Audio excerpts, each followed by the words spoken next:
Baik, perkenalkan nama saya Angelina Yudita Galo, biasa dipanggil Angel. Saya dari kelas 3D, jurusan Administrasi Bisnis. Di sini saya akan menjelaskan beberapa materi yang saya pelajari dalam satu semester ini. Yang pertama, hukum tindak pidana pencucian uang.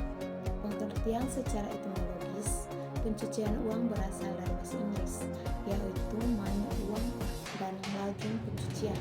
Jadi secara harfiah money laundering merupakan pencucian uang atau pemutihan uang hasil kejahatan, yang sebenarnya tidak ada definisi yang universal dan komprehensif mengenai money laundering, karena baik negara-negara maju dan negara-negara dunia ketiga masing-masing mempunyai definisi sendiri berdasarkan prioritas dan perspektif yang berbeda.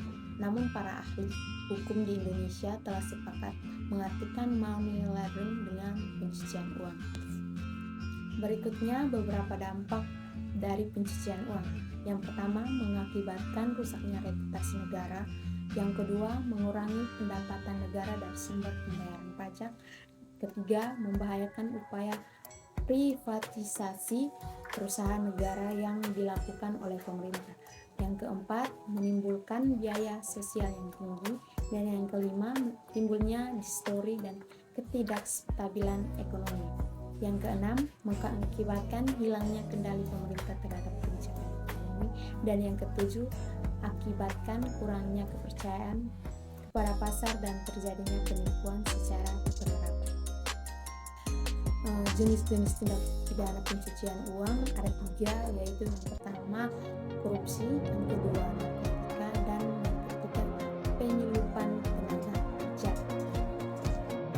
Berikutnya ada perlindungan terhadap pelapor dan saksi TPPU. Penegak hukum sering mengalami kesalahan dalam mencari dan menemukan kejelasan tentang tindak pidana yang dilakukan oleh pelapor karena tidak menghadirkan saksi atau korban, disebabkan adanya ancaman baik fisik maupun psikis dari pihak tertentu. Padahal kita ketahui bahwa peran saksi atau korban dalam suatu proses peradilan pidana menempati posisi kunci dalam upaya mencari dan menemukan kejelasan tentang tindak pidana yang dilakukan oleh pelaku.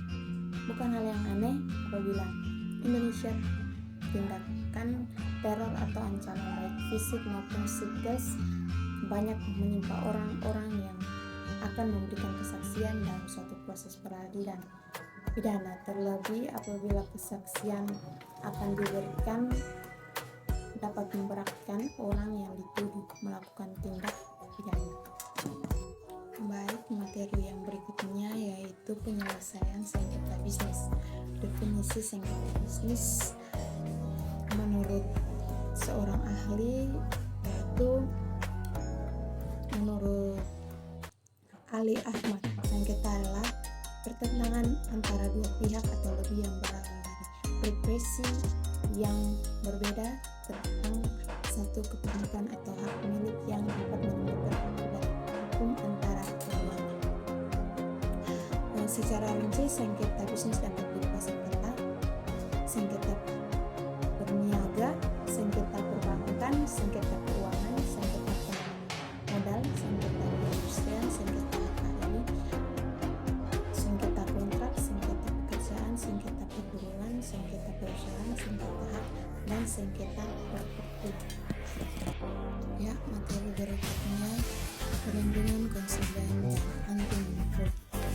Undang-Undang Perlindungan Konsumen terdapat di nomor 8 tahun 1999 tentang perlindungan konsumen yang memberikan dasar hukum untuk melindungi hak konsumen di dalam negeri. Berikutnya anti monopoli. Di sisi lain adalah upaya untuk mencegah atau mengurangi kekuatan pasar yang berlebihan oleh satu atau beberapa perusahaan yang dapat mengendalikan harga pasokan atau menghambat persaingan. Hukum anti monopoli dirancang untuk mendorong persaingan sehat, melindungi konsumen, dan mencegah praktik bisnis yang merugikan perekonomian. Undang-Undang anti monopoli terdapat nomor 5 tahun 1999 tentang larangan praktik monopoli dan persaingan usaha tidak sehat. Terkait materi yang selanjutnya ada hukum dan transaksi e-commerce.